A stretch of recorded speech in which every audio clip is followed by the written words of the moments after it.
Assalamualaikum warahmatullahi wabarakatuh. Selamat datang kembali di channel YouTube Dunia Beda, tempat di mana takdir bisa berbalik dalam sekejap mata. Bayangkan, seorang janda muda yang terhormat, seorang guru yang mengunci rapat hatinya yang hancur, di balik tembok tinggi trauma yang menyakitkan. Hidupnya yang tenang dan sepi, adalah satu-satunya benteng yang ia miliki. Namun, di suatu senja yang hening, sebuah pengakuan cinta yang mengejutkan datang dari bibir seorang anak laki-laki yang seharusnya hanya memanggilnya Ibu Guru. Akankah pengakuan nekat ini menjadi obat penyembuh luka? Atau justru menjadi racun mematikan yang akan menghancurkannya untuk kedua kalinya? Namun sebelumnya, bagi yang beragama Islam, saya sarankan untuk menuliskan sholawat Nabi Muhammad, agar kelak sholawat ini menjadi saksi untuk mendapat syafaat di akhirat. Like dan subscribe ke channel ini sangat membantu menambah wawasan, dan membantu kami membuat cerita baru yang menghibur. Baiklah, mari kita selami kisah mereka. Langit Yogyakarta siang itu terasa memanggang. Di dalam sebuah kelas di salah satu sekolah menengah atas negeri yang cukup ternama, hanya suara kipas angin tua di langit-langit yang berderit-derit melawan gerah. Namun, bagi Arini, panas itu seolah luluh oleh baris-baris puisi yang mengalir dari bibirnya. Jemarinya yang lentik memegang buku kumpulan sajak Sapardi Djoko Damono, seolah memegang sebuah benda pusaka yang rapuh. Aku ingin mencintaimu dengan sederhana. Suaranya terdengar lembut namun jelas, memenuhi ruang kelas yang hening. 30 pasang mata menatapnya dengan berbagai ekspresi. Beberapa tanpa khusyuk, beberapa yang lain menahan kantuk, dan sepasang mata di barisan ketiga dari depan, menatapnya dengan cara yang berbeda. Tatapan yang terlalu dalam untuk seorang murid kepada gurunya. Tatapan itu milik Bima. Arini menyadarinya, tentu saja, tapi ia memilih untuk mengabaikannya. Ia sudah terbiasa mengabaikan banyak hal dalam hidupnya. Bel pulang sekolah berbunyi nyaring, memecah kehusyukan. Arini menutup buku itu perlahan. Baik, anak-anak. Jangan lupa tugasnya dikerjakan. Selamat beristirahat. Senyum kecil yang selalu ia pasang di sekolah, kini perlahan memudar seiring langkahnya menyusuri koridor yang mulai sepi. Senyum itu adalah seragamnya, sama seperti batik guru yang ia kenakan. Pelindung yang efisien untuk menutupi apa yang sebenarnya bersemayam di dalam hati. Ia sampai di ruang guru, membereskan mejanya yang rapi, lalu mengambil tas dan kunci motornya. Perjalanan pulang adalah bagian lain dari rutinitasnya yang monoton. Jalanan kota gudeg sore itu ramai seperti biasa. Deru motor, klakson mobil, dan aroma angkringan yang mulai disiapkan di pinggir jalan menjadi musik latar perjalanannya. Arini mengendarai motor matiknya dengan kecepatan sedang, melewati tugu pal putih yang berdiri megah, lalu menyusuri jalanan yang lebih kecil menuju rumahnya di daerah Pogung. Sebuah rumah mungil peninggalan orang tuanya, tempat ia memilih untuk menyepi. Sesampainya di rumah, gerbang besi ia buka dengan gerakan yang sudah sangat hafal. Suasana hening langsung menyambutnya. Inilah dunianya yang sesungguhnya. Dunia tanpa senyum palsu, tanpa tatapan penuh tanya. Hanya ia dan dinding-dinding bisu. Ia meletakkan tasnya, menyalakan lampu, lalu menuju dapur untuk menyeduh teh melati kesukaannya. Aroma wangi teh sedikit menenangkannya. Sambil memegang cangkir teh yang hangat, ia duduk di kursi rotan di teras belakang rumahnya, menatap sepetak taman kecil yang ia rawat sendiri. Bunga-bunga kertas berwarna-warni, beberapa tanaman herbal, dan pohon mangga kecil yang belum berbuah. Taman ini adalah saksi bisu dari segala usahanya untuk membangun kembali dunianya yang hancur. Disinilah ia merasa aman. Namun, kedamaian itu seringkali hanya sekejap. Ponsel di atas meja bergetar, menampilkan nama Ibu di layar. Arini menarik napas panjang sebelum menggeser ikon hijau. Assalamualaikum, Enduk. Sapa suara lembut di seberang sana. Waalaikumsalam, Bu. Ibu apa kabar? Jawab Arini, mencoba membuat suaranya terdengar ceria. Alhamdulillah baik. Kamu baik-baik saja kan di sana sendirian? Dan Arini tahu kemana arah percakapan ini akan berlanjut. Selalu sama. Selalu dimulai dengan pertanyaan tentang kabarnya, dan diakhiri dengan kecemasan tentang masa depannya. Baik, Bu. Arini baik-baik saja. Syukurlah kalau begitu. Begini, Enduk. Kemarin ibu ketemu sama Bularas, temannya ibu waktu arisan. Anaknya itu, loh, yang kerja di Jakarta. Namanya Dimas. Usianya 32 tahun. Sudah mapan, orangnya santun. Kata Bularas, dia juga sedang mencari pasangan yang serius. Arini memejamkan matanya sejenak. Hangat cangkir teh di tangannya kini terasa dingin. Bayangan masa lalu melintas begitu saja. Sebuah suara bentakan yang keras, sebuah janji yang diingkari, sebuah pintu yang dibanting di depan wajahnya. Luka itu, yang ia kira sudah mulai mengering, tiba-tiba terasa perih kembali. Nanti ibu kirim fotonya ya. Siapa tahu kamu cocok. Mau sampai kapan kamu sendirian terus? Enduk, ibu sama bapak ini sudah tua, tidak ingin melihat kamu kesepian. Suara ibunya terdengar semakin lirih, penuh permohonan. Arini membuka matanya. Ia menatap bunga kertas di depannya. Warnanya cerah, tapi ia tak punya tangkai yang kuat. Mudah patah. Seperti dirinya. Bu, potong Arini dengan suara yang ia usahakan tetap tenang. Arini hargai sekali niat baik ibu dan bapak. Tapi, Arini belum siap. Tolong jangan paksa Arini, ya? Arini hanya ingin fokus mengajar dulu. Hening sejenak di seberang telepon. Arini bisa membayangkan wajah kecewa ibunya. Ya sudah kalau begitu maumu. Tapi dipikirkan lagi ya. Enduk, Allah menciptakan manusia itu berpasang-pasangan. Iya, Bu. Nanti Arini pikirkan. Salam untuk Bapak. Iya. Jaga diri baik-baik. Assalamualaikum. Waalaikumsalam. Panggilan berakhir. Arini meletakkan ponselnya dengan kasar. Kepalanya terasa pusing. Ia masuk ke dalam kamar, membuka laci meja riasnya. Tangannya meraih sebuah bingkai foto yang diletakkan terbalik. Ia tak berani membaliknya. Ia tahu betul foto siapa di sana. Foto dirinya dan mantan suaminya. Tersenyum bahagia di hari pernikahan mereka. Sebuah kebahagiaan yang ternyata hanya bertahan seumur jagung. 2 hari berlalu dalam kabut kegelisahan yang sama. Hari ini adalah hari kelulusan. Sekolah ramai dengan para siswa yang merayakan kebebasan mereka. Arini turut bahagia untuk mereka, meski hatinya sendiri terasa terkekang. Ia menyalami murid-muridnya satu persatu, memberikan ucapan selamat dan doa. Hingga sore tiba, sekolah sudah benar-benar sepi. Hanya tersisa beberapa guru panitia dan petugas kebersihan. Arini memilih untuk menenangkan diri di perpustakaan, tempat favoritnya. Aroma buku-buku tua selalu berhasil memberinya sedikit kedamaian. Ia sedang merapikan beberapa buku yang salah letak di rak sastra, ketika sebuah suara memanggilnya dari belakang. Bu Arini. Arini berbalik. Di sana, berdiri Bima. Ia tidak lagi mengenakan seragam putih abu-abu. Ia memakai kemeja flanel sederhana yang membuatnya tampak berbeda. Lebih dewasa. Bima, ibu kira kamu sudah pulang. Sapa Arini dengan senyum gurunya yang khas. Ada yang ketinggalan. Bima menggeleng pelan. Ia berjalan beberapa langkah mendekat, tapi menjaga jarak yang sopan. Tatapannya masih sama seperti di kelas tempo hari. Dalam, dan kali ini, ada sedikit kegugupan di sana.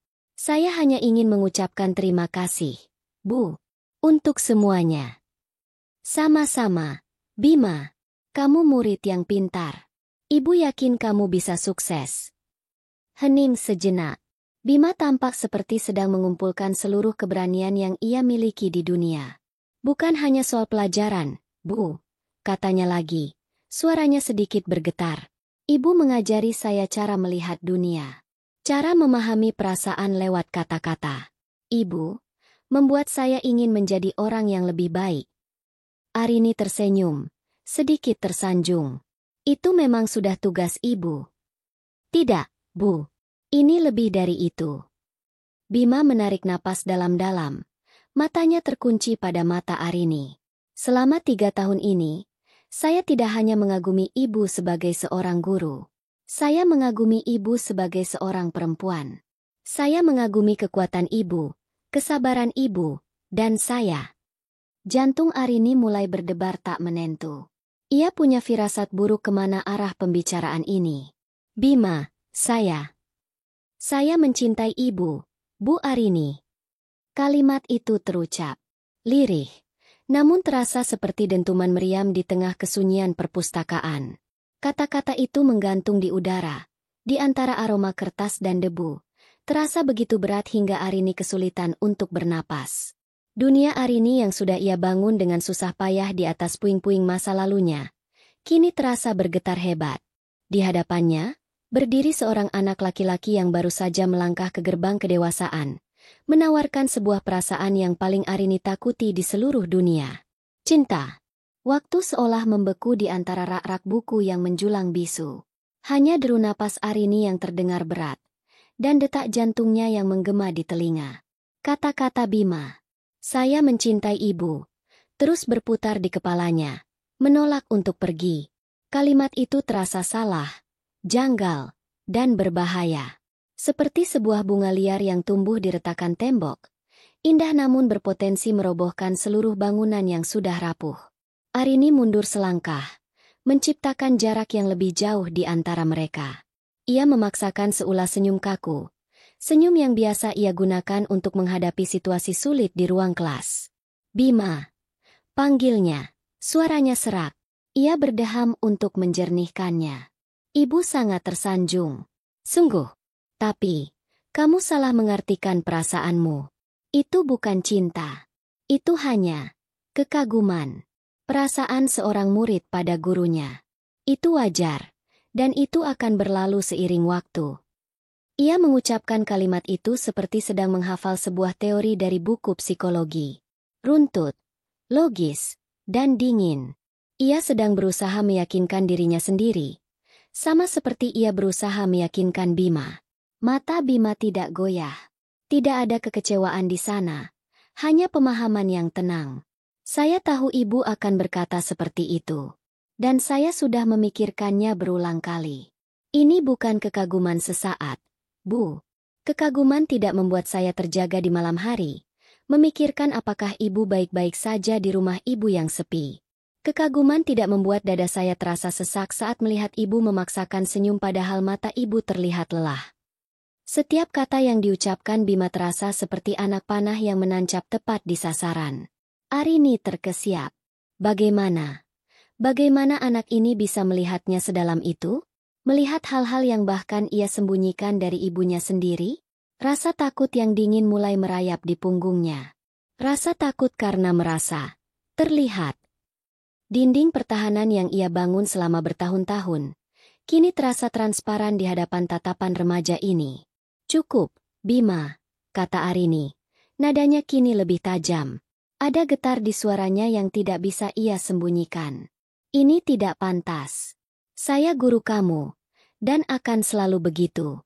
Lupakan semua ini. Fokus pada kuliahmu. Raih cita-citamu. Jangan merusak masa depanmu dengan perasaan yang tidak pada tempatnya." Setelah mengucapkan itu, Arini tidak berani menatap Bima lagi. Ia berbalik, mengambil tasnya dari meja, dan berjalan cepat keluar dari perpustakaan tanpa menoleh ke belakang. Setiap langkahnya terasa berat, seolah ia sedang melarikan diri dari bayangannya sendiri. Ia tidak mendengar apakah Bima memanggilnya atau tidak.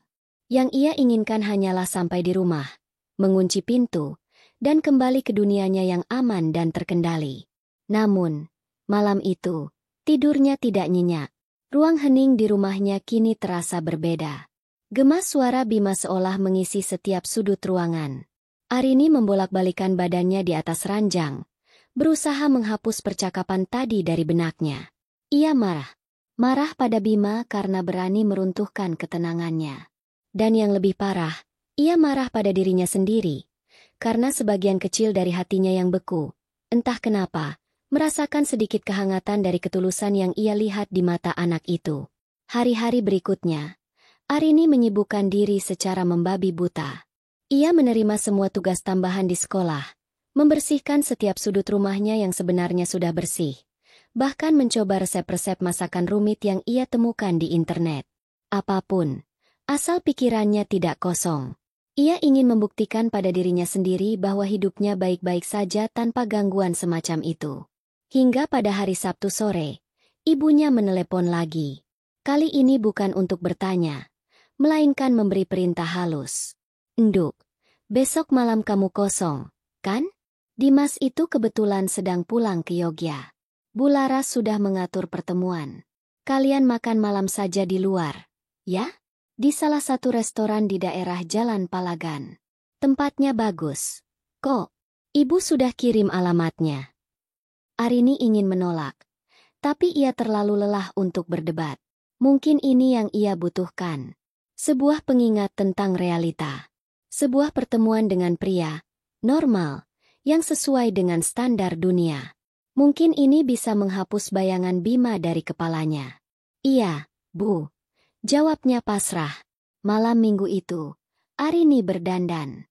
Bukan dengan semangat, tapi lebih seperti sebuah kewajiban. Ia memakai gamis berwarna pastel dan kerudung senada. Riasan tipis ia sapukan untuk menutupi lingkaran hitam di bawah matanya. Saat bercermin, ia melihat seorang wanita asing. Seorang wanita yang berusaha keras untuk terlihat pantas. Restoran yang dipilihkan ibunya adalah sebuah tempat yang modern dan ramai. Cahaya temaram, alunan musik jazz, dan suara tawa orang-orang di sekelilingnya membuat Arini merasa semakin kecil dan terasing. Tak lama, seorang pria berperawakan tinggi dan rapi menghampirinya. "Mbak Arini?" Sapanya dengan senyum percaya diri. "Iya, Mas Dimas." "Ya." Dimas adalah persis seperti yang digambarkan ibunya. Mapan, santun, dan bisa ditebak. Percakapan mereka mengalir, tapi tidak pernah menyentuh permukaan. Dimas bicara tentang pekerjaannya di sebuah perusahaan multinasional di Jakarta, tentang portofolio investasinya, tentang rencananya membeli apartemen kedua. Arini hanya mendengarkan, sesekali mengangguk atau tersenyum. Pikirannya melayang. Properti di Yogya sekarang ini naiknya gila-gilaan. Ya, kalau kita pintar cari celah, bisa jadi passive income yang lumayan, kata Dimas sambil memotong steak di piringnya. Mbak Arini tidak kepikiran untuk investasi. Arini menggeleng pelan. "Saya tidak terlalu paham hal-hal seperti itu, Mas. Harus mulai dipelajari, Mbak, apalagi untuk perempuan. Finansial itu penting untuk jaminan masa depan." Arini tahu Dimas bermaksud baik, tapi kata-katanya terasa kosong. Ia bicara tentang jaminan masa depan dalam bentuk angka dan aset. Sementara yang Arini butuhkan adalah jaminan bahwa hatinya tidak akan hancur berkeping-keping lagi. Dan itu adalah sesuatu yang tidak bisa dibeli dengan investasi properti. Saat Dimas mengantarnya pulang, di dalam mobil mewahnya yang beraroma parfum mahal, Arini merasa semakin sesak. "Terima kasih untuk malam ini, Mbak Arini. Kapan-kapan kita jalan lagi, ya?" kata Dimas saat mobil berhenti di depan gerbang rumah Arini. "Iya, Mas. Terima kasih juga," jawab Arini, tak punya tenaga untuk berkata lain. Ia bergegas masuk ke dalam rumah, melepaskan kerudungnya, dan langsung menuju kamar mandi untuk membasuh wajah. Ia menatap pantulan dirinya di cermin. Wanita yang terlihat di restoran tadi sudah hilang.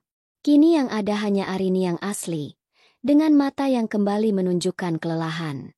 Pertemuan ini, yang seharusnya menjadi penawar, justru menjadi racun. Ini membuatnya semakin menyadari betapa jauh dunianya dengan dunia normal yang diinginkan ibunya. Ia merebahkan diri di tempat tidur, merasa kalah.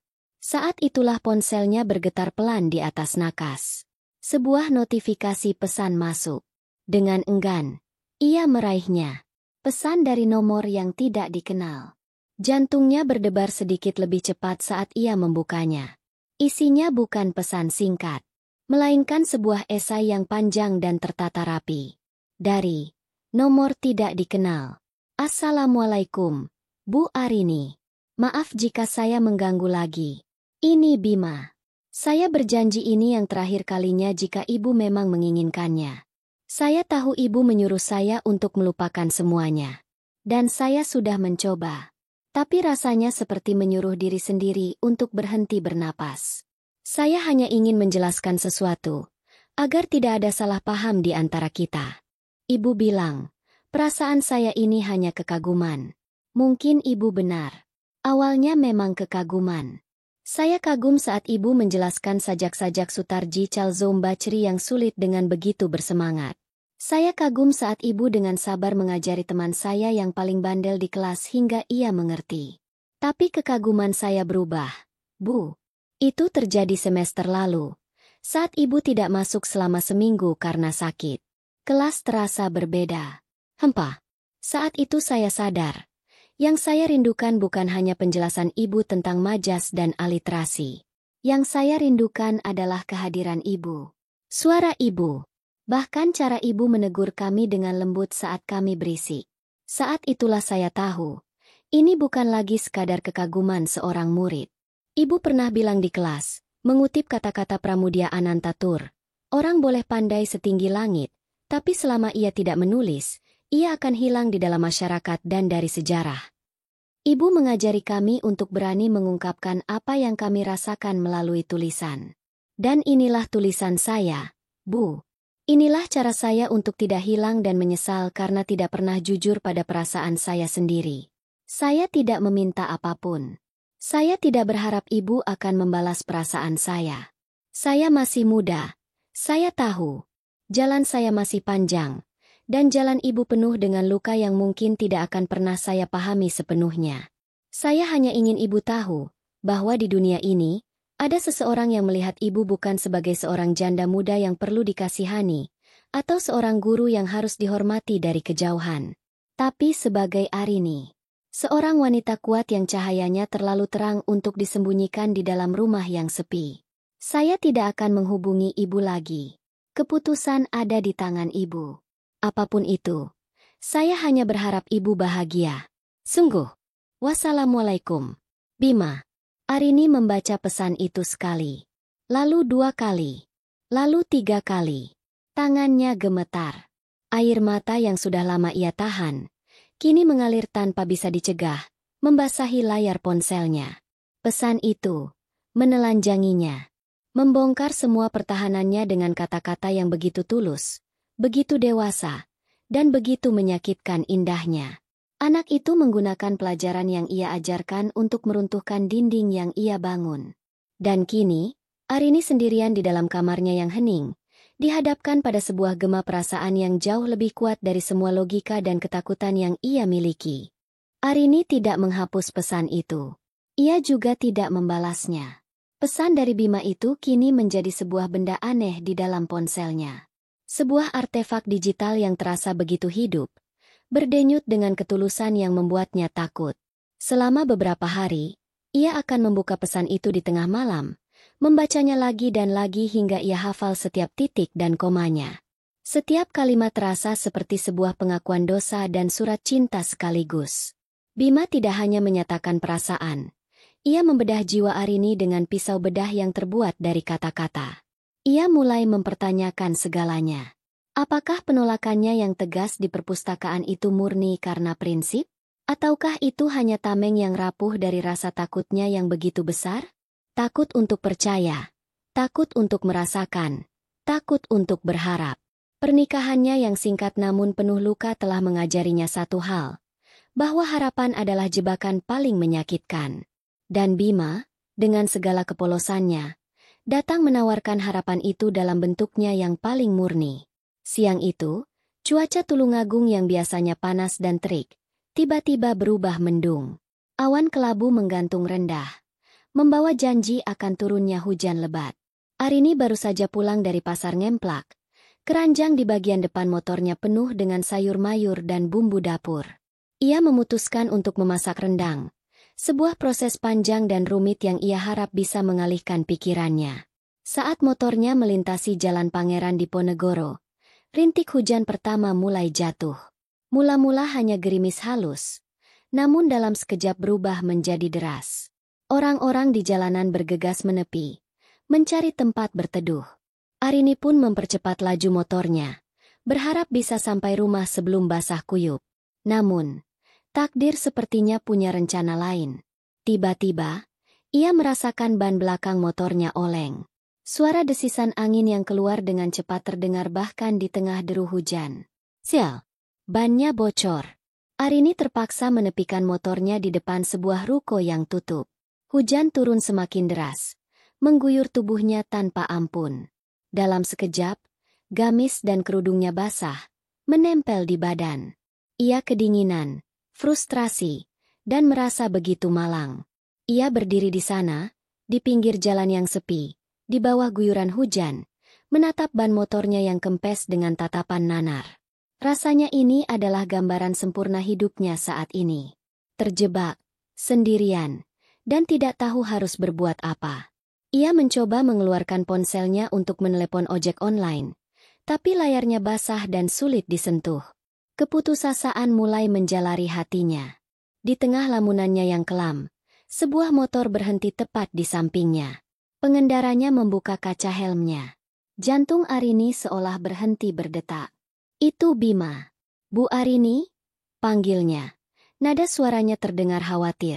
Ia tampak sedikit terkejut melihat Arini dalam kondisi seperti itu. Ibu tidak apa-apa? Kenapa berhenti di sini?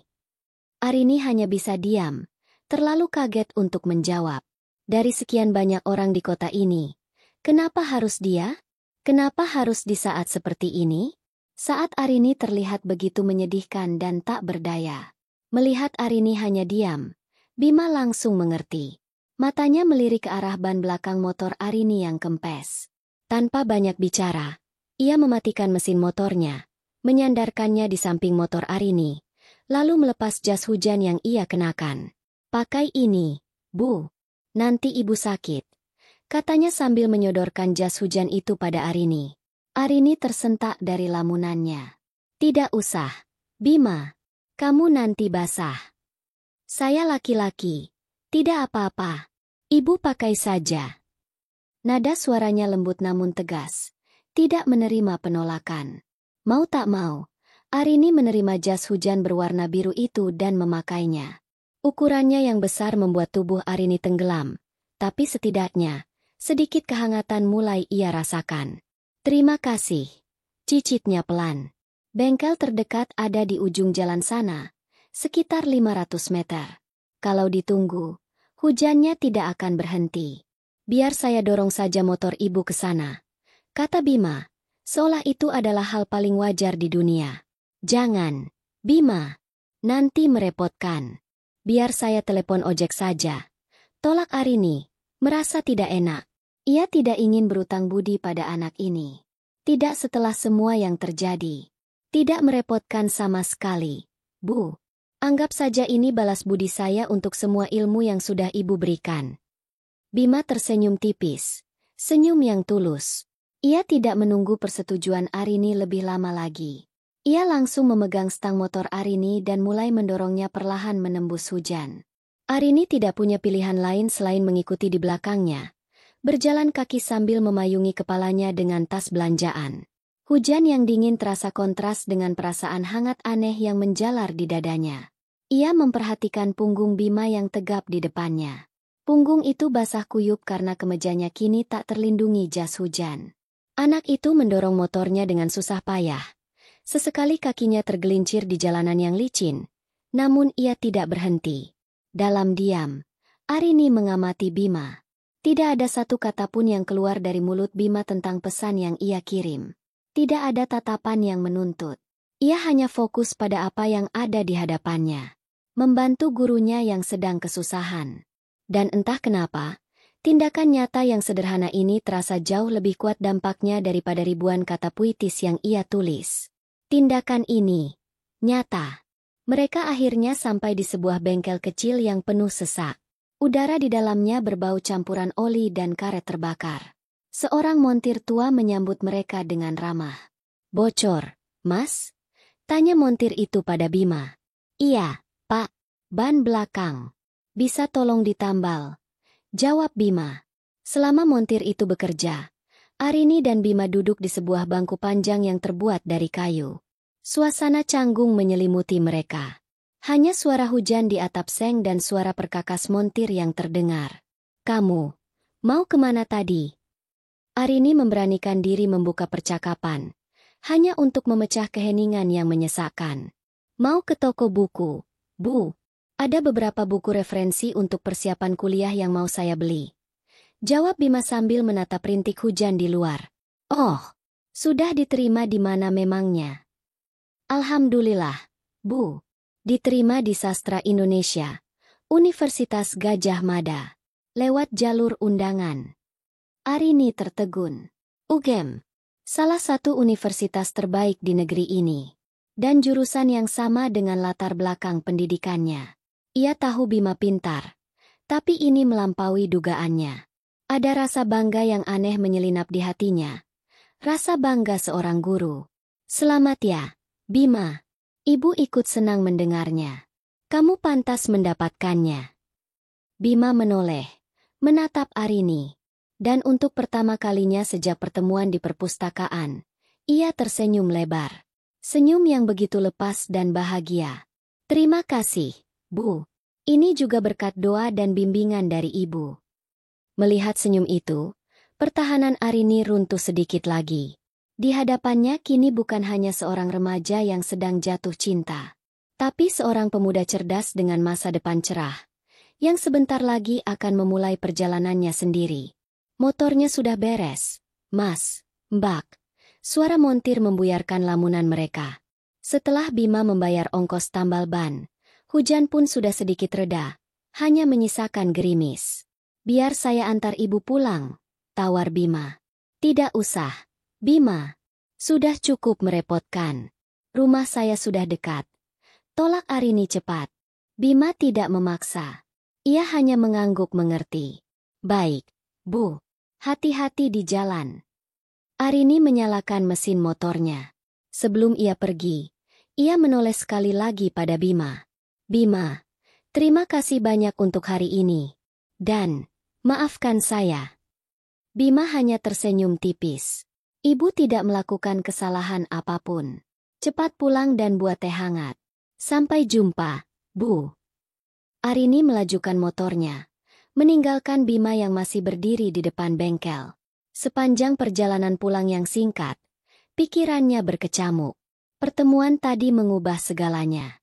Bima tidak hanya bicara, ia bertindak. Ia menunjukkan kepedulian yang nyata, rasa hormat yang tulus, dan kedewasaan yang mengejutkan. Sesampainya di rumah, ia melakukan persis seperti yang Bima katakan. Ia membuat secangkir teh hangat, duduk di teras belakang rumahnya, dan menatap sisa-sisa gerimis. Ia tidak bisa lagi lari. Ia tidak bisa lagi bersembunyi di balik trauma dan ketakutannya. Mengabaikan Bima terasa seperti sebuah kesalahan besar. Mengabaikan ketulusan seperti itu terasa seperti dosa. Ia sudah lelah dihakimi oleh masa lalunya. Ia sudah lelah membiarkan rasa takut menentukan setiap langkahnya. Mungkin sudah saatnya ia mendengarkan. Bukan mendengarkan suara ibunya, bukan suara masyarakat, tapi suara hatinya sendiri yang paling dalam. Dengan tangan yang kini terasa lebih mantap, Arini mengambil ponselnya. Ia membuka daftar kontak, mencari nama yang tidak pernah ia simpan, namun nomornya ia hafal di luar kepala. Nomor Bima. Jarinya berhenti sejenak di atas layar. Ragu-ragu. Inilah titiknya. Titik di mana ia harus memilih. Terus berjalan di jalan yang sama dan sepi, atau memberanikan diri untuk melihat ke sebuah persimpangan baru yang tidak terduga. Ia menarik napas dalam-dalam. Lalu, dengan sebuah keputusan yang terasa seperti lompatan dari tebing tinggi tanpa tahu di mana ia akan mendarat, jarinya menekan tombol panggil. Jeda sebelum nada sambung terdengar terasa seperti berlangsung selama 1 dekade. Jantung Arini berdebar begitu kencang. Ia takut suaranya akan terdengar hingga ke seberang telepon. 1 nada sambung. 2 nada sambung. Arini hampir membatalkan panggilannya. Berpikir ini adalah ide yang gila. Saat sebuah suara yang ia kenal menjawab. Suara itu tenang, tidak terkejut, seolah sudah menantikannya. Assalamualaikum, Bu. Suara Bima. Begitu jernih, begitu tenang. Arini menelan ludah. Tenggorokannya terasa kering. Waalaikumsalam, Bima. Jawabnya, suaranya sedikit gemetar. Ia merutuki dirinya sendiri karena terdengar begitu gugup. Maaf, apa saya mengganggu? Terdengar helaan napas lega yang sangat tipis dari seberang. Tidak sama sekali, Bu. Saya baru saja selesai sholat Isya. Ibu, baik-baik saja? Sudah sampai di rumah dengan selamat. Pertanyaannya yang sederhana dan penuh perhatian itu justru membuat Arini semakin bingung harus memulai dari mana. Ia bangkit dari kursinya, berjalan mondar-mandir di ruang tengahnya yang remang-remang. Sudah, alhamdulillah. Bima, saya menelepon karena saya rasa kita perlu bicara. Akhirnya, kalimat itu berhasil keluar dari bibirnya. Hening sejenak. Arini bisa mendengar suara jangkrik dari halaman rumah Bima melalui telepon. Keheningan yang tidak terasa canggung, melainkan penuh penantian. Baik, Bu. Jawab Bima akhirnya. Saya juga berpikir begitu. Kapan dan di mana Ibu mau kita bertemu? Tidak ada nada kemenangan dalam suaranya. Tidak ada desakan. Ia menyerahkan semua kendali pada Arini, memberinya ruang dan rasa hormat yang selama ini Arini rindukan. Hal itu memberikan Arini sedikit kekuatan. Saya tidak ingin bicara di telepon. Dan, saya rasa tidak baik jika kita bertemu di tempat yang terlalu ramai. Kata Arini hati-hati. Bagaimana kalau di taman alon-alon? Mungkin lusa. Hari Senin pagi sekitar jam 9? Biasanya tidak terlalu banyak orang. Tentu, Bu. Hari Senin jam 9 pagi di alon-alon. Saya akan menunggu di dekat air mancur. Apakah itu tidak apa-apa? Iya, tidak apa-apa. Baiklah, kalau begitu, sampai bertemu hari Senin, Bu. Tolong jaga kesehatan Ibu. Jangan kehujanan lagi. Ada sedikit nada jenaka di kalimat terakhirnya. Sebuah upaya ringan untuk mencairkan suasana. Arini tanpa sadar tersenyum tipis. Iya, kamu juga. Terima kasih sekali lagi untuk bantuanmu tadi. Bukan masalah besar, Bu. Sungguh. Ya sudah. Assalamualaikum. Waalaikumsalam, Bu Arini. Panggilan itu berakhir. Arini menurunkan ponselnya perlahan.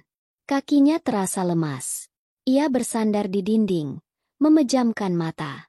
Ia sudah melakukannya. Ia sudah mengambil langkah pertama. Tidak ada lagi jalan untuk kembali. Kini, yang ada hanya rasa cemas yang luar biasa besar, bercampur dengan sedikit. Entah, mungkin sedikit kelegaan karena telah berhenti berlari. 2 hari hingga pertemuan itu terasa seperti 2 tahun. Pikiran Arini menjadi medan perang yang tak kenal lelah. Satu sisi pikirannya, yang didominasi oleh trauma dan ketakutan, terus berteriak. Apa yang kamu lakukan, Arini? Ini gila. Dia itu anak kecil. Apa kata orang nanti? Apa kata orang tuamu? Kamu akan dihakimi, dicemooh, dan pada akhirnya akan kembali terluka. Suara ini begitu mirip dengan suara mantan suaminya yang selalu merendahkannya, membuatnya merasa kecil dan tidak berharga. Namun, ada sisi lain dalam dirinya. Sisi yang lebih tenang, yang selama ini terbungkam. Sisi ini balas berbisik. Tapi dia tulus. Dia menghormatimu. Dia membuatmu merasa, terlihat, lagi bukan sebagai objek, tapi sebagai manusia. Kapan terakhir kali kamu merasakan hal itu? Keesokan harinya di sekolah, saat sedang istirahat di ruang guru, kecemasannya terbukti bukan tanpa alasan. Bu Diana, guru sejarah yang paling senior dan terkenal paling ingin tahu, menghampirinya sambil membawa secangkir teh panas. Bu Arini, loalah, kemarin sore itu saya lihat dari jauh motornya mogok di Jalan Diponegoro, ya? Hujan-hujanan lagi. Kasihan sekali. Katanya dengan nada prihatin yang dibuat-buat. Jantung Arini mencelos. Ia berusaha memasang wajah setenang mungkin. Oh, iya, Bu Diana. Cuma bocor biasa saja. Kok? Bu Diana mengangguk-angguk. Matanya menatap tajam. Syukurlah. Tapi saya salut loh. Sama murid kita si Bima itu. Saya lihat dia yang bantuin dorong motornya. Wah, anak zaman sekarang jarang ada yang masih punya rasa hormat dan peduli sama gurunya sampai segitunya. Baik sekali anak itu. Pujian itu terdengar seperti sindiran di telinga Arini. Seluruh ruang guru yang tadinya ramai dengan obrolan, kini terasa sedikit lebih hening. Beberapa pasang mata melirik ke arahnya. Arini merasa seperti sedang duduk di panggung di bawah sorotan lampu. Panas dan terekspos. Inilah yang ia takuti. Di kota kecil seperti Tulungagung, sebuah kejadian sepele bisa menjadi berita besar dalam hitungan jam. Iya, Bu. Alhamdulillah, Bima memang anak yang baik. Jawab Arini sesingkat mungkin, berharap Budiana segera beralih ke topik lain. Ia meraih tumpukan buku di mejanya dan berpura-pura sibuk memeriksa, mengirim sinyal bahwa ia tidak ingin melanjutkan percakapan itu. Untungnya, bel masuk berbunyi, menyelamatkannya. Tapi sepanjang sisa hari itu, Arini merasa semua orang menatapnya dengan pandangan berbeda. Ia merasa paranoid. Apakah mereka tahu? Apakah mereka curiga? Ketakutan akan penghakiman sosial terasa begitu nyata, mencekik lehernya perlahan. Malam sebelum hari pertemuan, Arini berdiri di depan lemari pakaiannya selama hampir 1 jam. Ia bingung harus memakai baju apa. Jika ia memakai baju yang terlalu bagus, Bima mungkin akan salah sangka. Jika ia memakai baju yang terlalu sederhana, ia akan terlihat tidak menghargai pertemuan itu. Ini bukan sekadar memilih baju. Ini tentang memilih pesan apa yang ingin ia sampaikan. Akhirnya, ia memilih sebuah blus katun berwarna biru langit yang sederhana namun sopan, dipadukan dengan celana bahan berwarna krem dan kerudung berwarna senada. Pakaian yang netral. Pakaian yang tidak berteriak, cinta, ataupun penolakan. Pakaian yang berkata, "Saya datang untuk bicara serius." Senin pagi itu, Arini tidak bisa sarapan. Perutnya terasa mulas karena gugup. Ia berangkat lebih awal, sengaja mengambil rute yang memutar untuk menenangkan pikirannya. Udara pagi Tulungagung terasa sejuk dan segar. Tapi tidak cukup untuk mendinginkan kepalanya yang terasa panas. Ia memarkir motornya agak jauh dari pintu masuk Taman Alon-Alon. Ia berjalan kaki memasuki area taman. Matanya langsung mencari sosok yang ia kenal. Taman itu cukup lengang. Hanya ada beberapa petugas kebersihan, pedagang kaki lima yang baru menata dagangannya, dan beberapa orang tua yang sedang berolahraga. Lalu, ia melihatnya. Bima sudah ada di sana. Ia duduk sendirian di salah satu bangku semen yang menghadap ke air mancur yang belum dinyalakan. Ia tidak sedang bermain ponsel. Ia hanya duduk diam, menatap ke depan dengan punggung yang lurus, seolah sedang meresapi suasana pagi. Ia mengenakan kaos polo berwarna abu-abu dan celana jeans. Terlihat santai, namun rapi. Terlihat seperti mahasiswa, bukan lagi seorang murid SMA. Arini berhenti di bawah rindangnya pohon beringin, beberapa puluh meter dari tempat Bima duduk. Jantungnya kembali berdebar kencang. Semua kalimat yang sudah ia susun di kepalanya selama 2 hari terakhir, tiba-tiba lenyap tak berbekas. Kakinya terasa seperti terpaku di tanah. Ketakutan itu kembali melumpuhkannya. Haruskah ia berbalik dan lari? Haruskah ia mengirim pesan bahwa ia tidak bisa datang? Saat ia sedang berperang dengan dirinya sendiri, Bima seolah merasakan kehadirannya. Ia menoleh, dan mata mereka bertemu. Bima tidak melambaikan tangan. Ia tidak berteriak memanggil. Ia hanya menatap Arini, lalu memberinya sebuah senyum kecil. Senyum yang sabar. Senyum yang seolah berkata, "Tidak apa-apa. Saya di sini. Saya akan menunggu." Senyum itulah yang akhirnya memberikan Arini kekuatan. Ia tahu ia tidak bisa lari lagi. Ini adalah pertempuran yang harus ia hadapi sendiri. Dengan napas yang tertahan, Arini mengumpulkan sisa-sisa keberaniannya, dan mulai melangkahkan kakinya perlahan di atas jalan setapak, berjalan mendekati bangku tempat Bima menunggunya. Setiap langkah terasa begitu berat, membawanya semakin dekat pada sebuah percakapan yang mungkin akan mengubah arah hidupnya, selamanya. Langkah kaki Arini terasa berat di atas paving blok Taman Alon-Alon. Setiap langkah mendekati bangku itu, riuh rendah di dalam kepalanya semakin menjadi.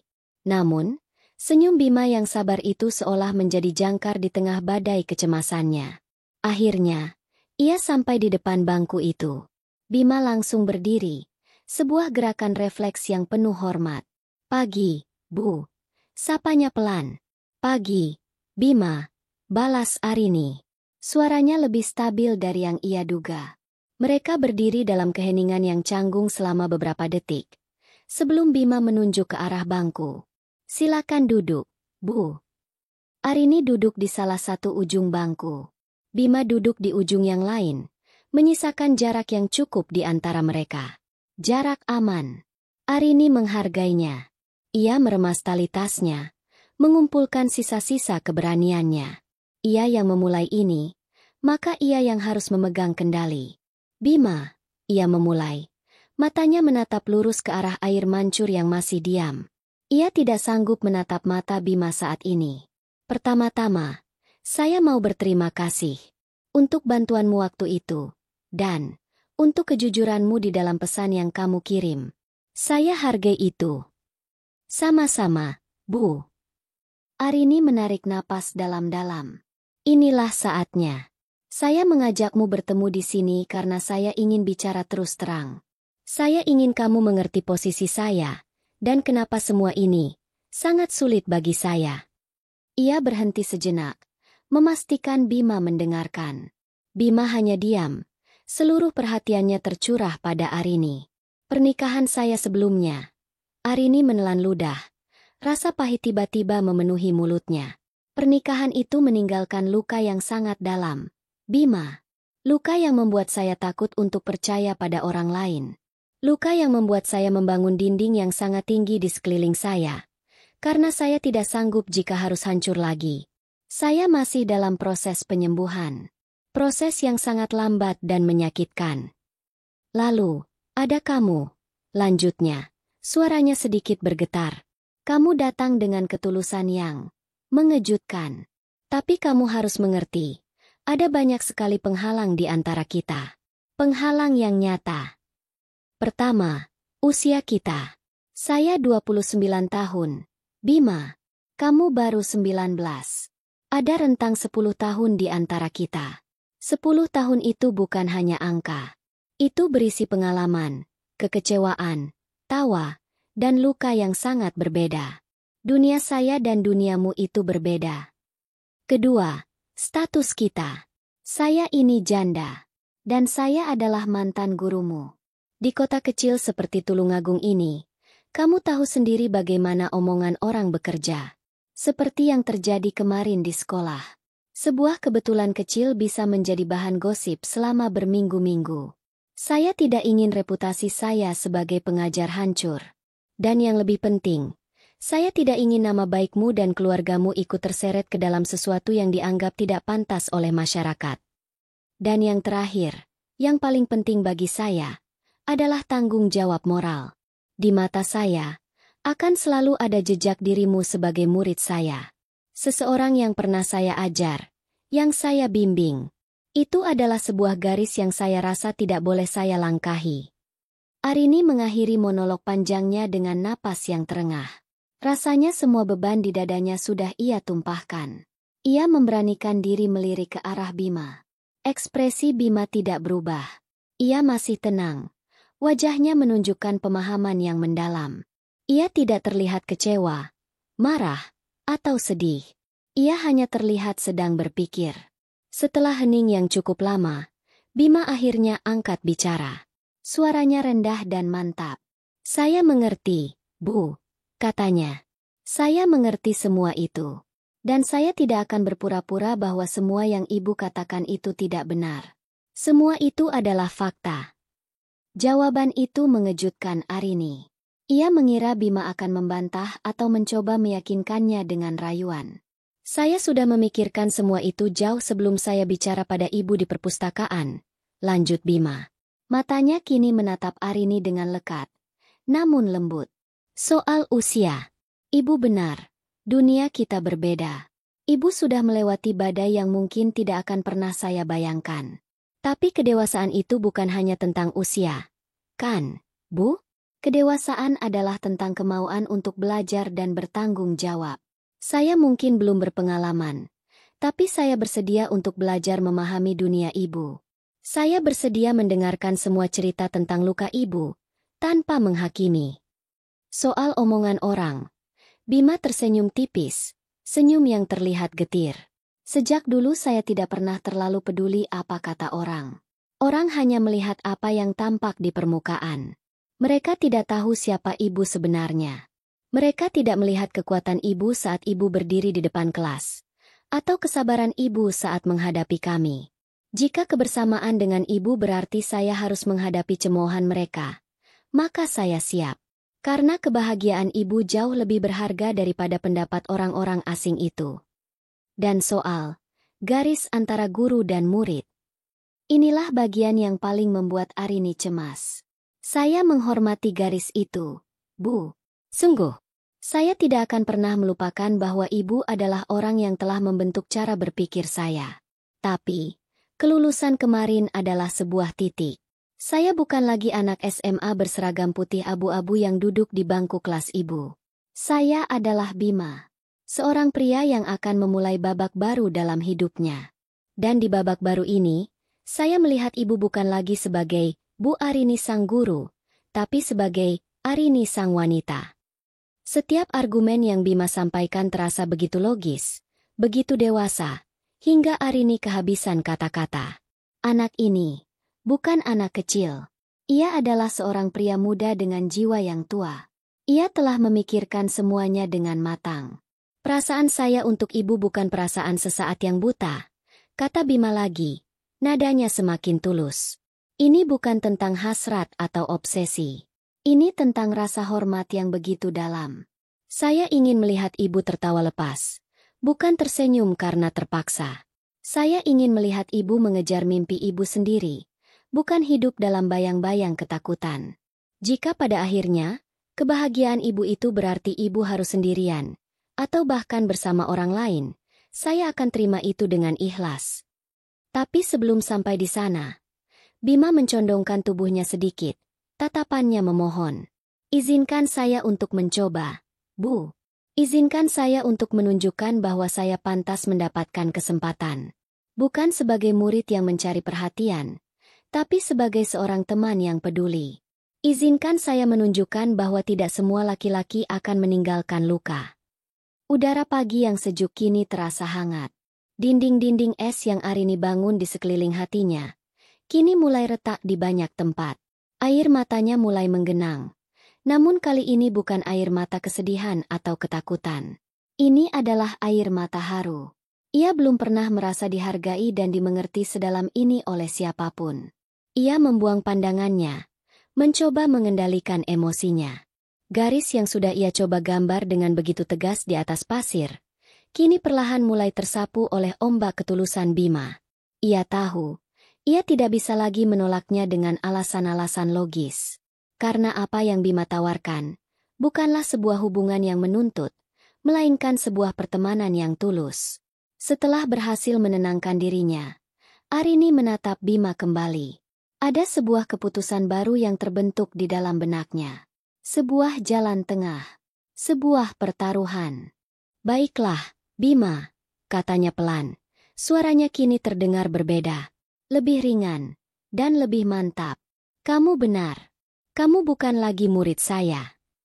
Bima menatapnya, menunggu kelanjutan kalimatnya. Kita juga belum bisa menjadi kita, seperti yang kamu harapkan. Jalan ke sana masih sangat jauh dan berkabut. Saya tidak bisa berjanji apa-apa. Saya mengerti, bisik Bima. Tapi mungkin, Arini menarik napas. Mungkin kita bisa memulai dari titik yang lain. Titik yang baru untuk kita berdua. Arini mengulurkan tangannya, bukan untuk bersalaman, tapi sebagai sebuah gestur terbuka. Bagaimana kalau kita coba menjadi teman? Hanya teman. Tanpa ekspektasi. Tanpa tekanan. Lupakan panggilan, Bu. Panggil saya Arini. Dan saya akan memanggilmu Bima. Kita mulai dari awal. Sebagai Arini dan Bima. Dua orang dewasa yang mencoba saling mengenal. Apakah kamu sanggup dengan syarat itu? Tawaran itu menggantung di udara. Sebuah proposal yang berisiko namun juga penuh harapan. Ini adalah cara Arini untuk mengambil kendali. namun juga membuka sebuah pintu kecil yang selama ini tertutup rapat. Ia menatap Bima, menunggu jawaban dari sebuah pertanyaan yang bisa menjadi awal dari segalanya, atau akhir dari segalanya. Mata Arini terkunci pada mata Bima, menunggu jawaban atas pertaruhannya yang besar. Seluruh taman alon-alon terasa senyap. Hanya detak jantungnya sendiri yang ia dengar.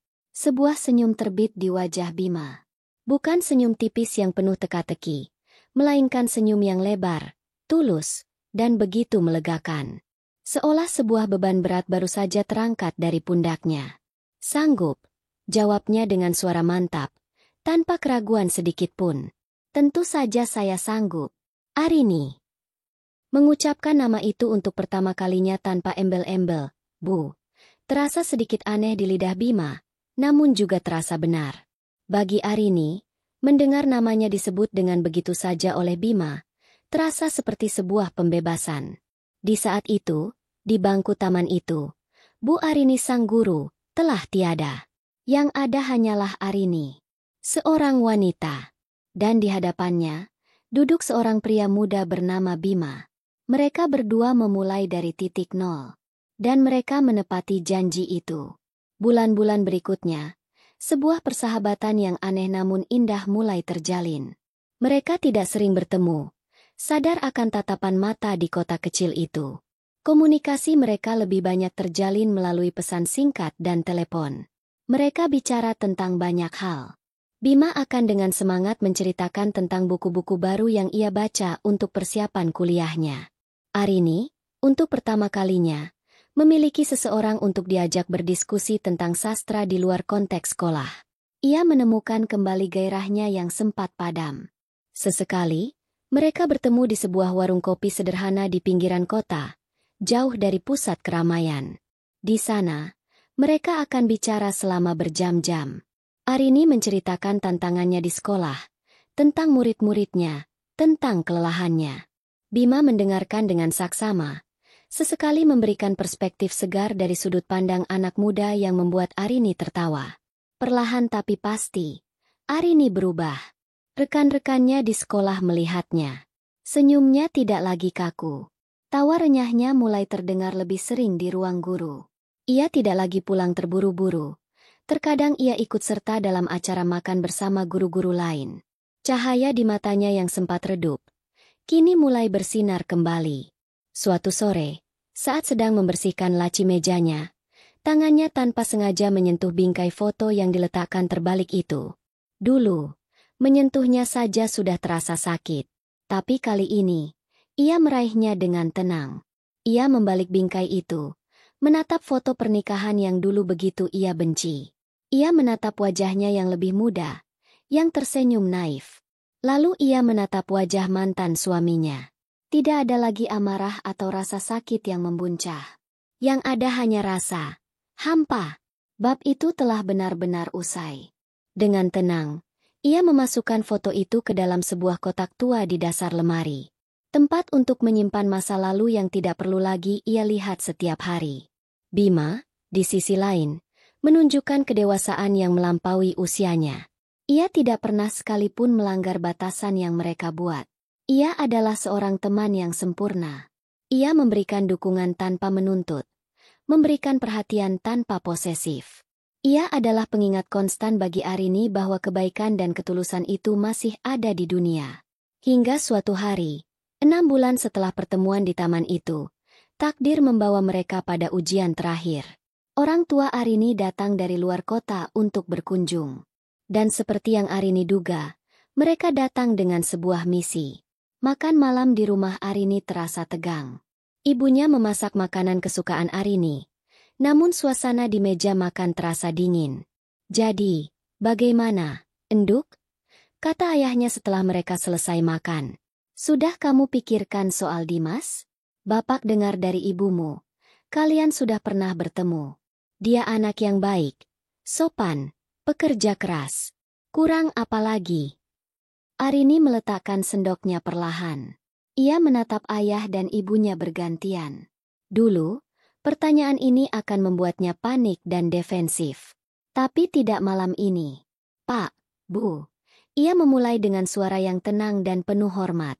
Arini sudah memikirkannya. Dan jawaban Arini adalah tidak. Ibunya langsung bereaksi. Loh, kenapa tidak? Apa yang kurang dari Dimas? Kamu ini jangan terlalu pemilih. Enduk.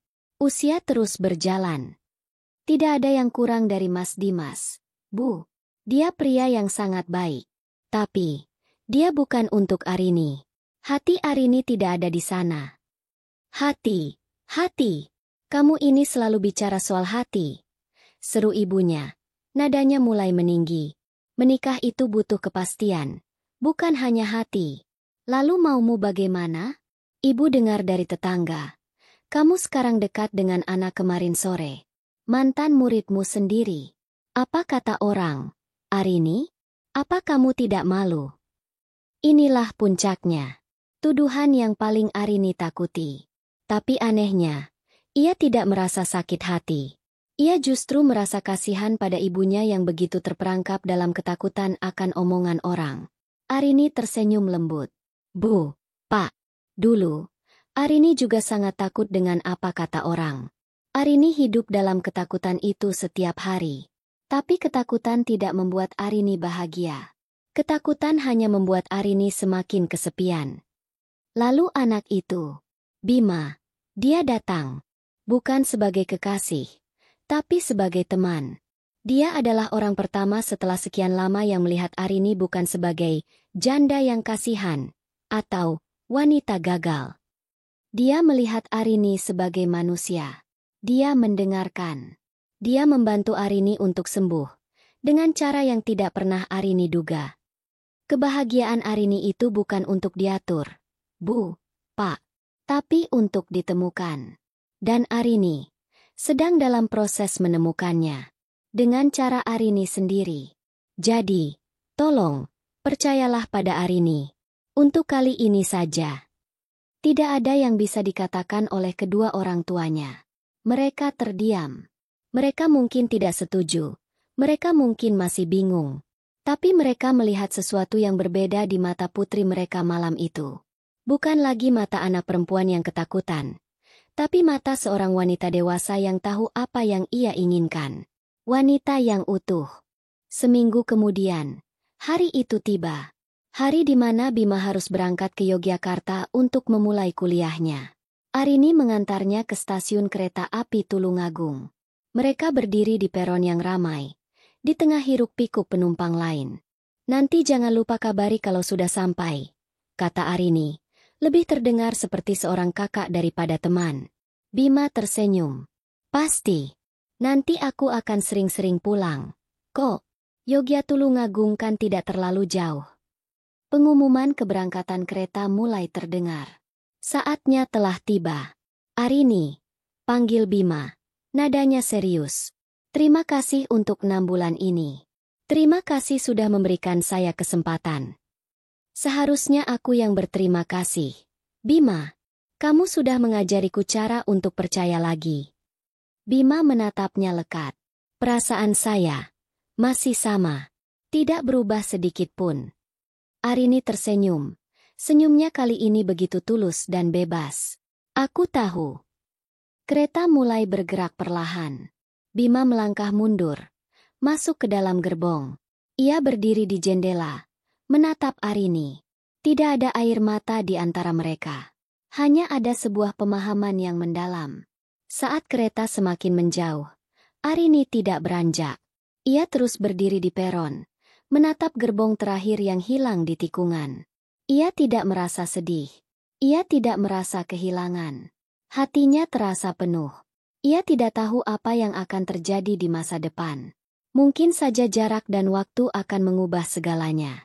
Mungkin saja mereka memang ditakdirkan hanya untuk menjadi teman. Atau mungkin ini adalah awal dari sebuah babak yang jauh lebih indah. Ia tidak tahu, dan ia tidak takut. Untuk pertama kalinya, Arini merasa damai dengan ketidakpastian. Ia berbalik, berjalan keluar dari stasiun dengan langkah yang ringan. Mentari senja di ufuk barat kota Tulungagung memancarkan cahaya keemasan, menyinari wajahnya yang kini dihiasi senyum penuh harapan. Ia sudah sembuh. Ia sudah bebas. Dan apapun yang akan terjadi, ia siap untuk menghadapinya. Tamat. Dari kisah Arini dan Bima, ada beberapa pelajaran berharga yang bisa kita petik bersama. Pertama, penyembuhan dari luka batin itu membutuhkan waktu. Jangan pernah memaksa diri atau orang lain untuk segera pulih. Setiap orang punya waktunya sendiri untuk sembuh, dan proses itu harus dihargai. Kedua, ketulusan adalah bahasa universal yang bisa menembus dinding apapun, bahkan dinding trauma dan perbedaan usia. Cinta sejati tidak selalu datang dalam bentuk yang kita harapkan. Terkadang ia datang dari arah yang paling tidak terduga, mengajarkan kita untuk membuka hati. Ketiga, kedewasaan tidak diukur dari usia, tapi dari sikap, tanggung jawab, dan kemampuan untuk mengerti orang lain. Bima membuktikan bahwa jiwa yang dewasa bisa bersemayam di dalam raga yang muda. Dan yang terpenting, jangan pernah biarkan masa lalu atau omongan orang lain mendefinisikan siapa dirimu dan menentukan kebahagiaanmu. Kebahagiaan sejati datang dari keberanian untuk menjadi diri sendiri dan memilih jalan hidup kita sendiri. Terima kasih sudah setia mendengarkan cerita ini dari awal hingga akhir. Jika kalian suka dengan kisah Arini dan Bima, dan merasa terinspirasi oleh perjalanan mereka, jangan ragu untuk menunjukkan dukungan kalian. Silakan tekan tombol like jika cerita ini menyentuh hati kalian. Tuliskan juga pendapat dan perasaan kalian di kolom komentar di bawah. Saya sangat ingin mendengar apa yang kalian pikirkan. Dan yang paling penting, jangan lupa subscribe channel ini agar kalian tidak ketinggalan cerita-cerita menarik lainnya. Dukungan dari kalian semua adalah semangat bagi saya untuk terus berkarya. Sampai jumpa di cerita berikutnya.